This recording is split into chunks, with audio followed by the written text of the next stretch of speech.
இதோ மிலாதுன் நபி மௌலித் எதற்காக கொண்டாடப்படுகிறது என்பதை ஒரு சிறுகதை வடிவில். ஒரு காலத்தில் அரேபிய பாலைவனத்தில் அமைதியான இரவு ஒன்று. வானத்தில் நட்சத்திரங்கள் ஒளிர மக்கா நகரம் தூக்கத்தில் இருந்தது. அந்த இரவில் ஒரு சிறிய வீட்டில் அமீனா அம்மையார் ஒரு குழந்தையை பெற்றார். அந்த குழந்தைதான் முஹம்மது ஸல்லல்லாஹு அலைஹி வஸல்லம். அந்த இரவில் வானம் கூட மகிழ்ந்ததாம். சிலர் சொல்வார்கள் ஈரானில் எரிந்து கொண்டிருந்த தீ அணைந்ததாம். சிலர் சொல்வார்கள் அரண்மனைகள் அதிர்ந்ததாம். காரணம், மனிதர்களுக்கு இருளிலிருந்து வெளிச்சம் காட்டப் போகும் ஒரு மகான் இந்த உலகில் பிறந்தார். காலம் சென்றது. அந்த குழந்தை வளர்ந்து உண்மை, நியாயம், கருணை, அன்பு ஆகியவற்றின் அடையாளமாக மாறினார்.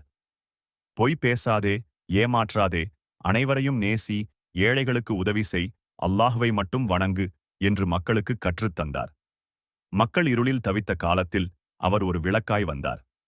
அதனால்தான் அவர் பிறந்த அந்த நாளை நினைத்து மிலாதுன் நபி என்று நாம் கொண்டாடுகிறோம். இந்த நாளில் நாம் நபியின் வாழ்க்கையை நினைவு கூறுகிறோம். அவரின் பொன்மொழிகளை கேட்கிறோம். நல்லொழுக்கத்தை பின்பற்ற உறுதி செய்கிறோம். ஏழைகளுக்கு உதவி செய்கிறோம். அல்லாஹ்வை அதிகம் நினைக்கிறோம். மிலாதுன் நபி கொண்டாட்டம் என்பது வெறும் விழா அல்ல, நபியின் வாழ்க்கையை நம் வாழ்க்கையாக்கும் நாள்.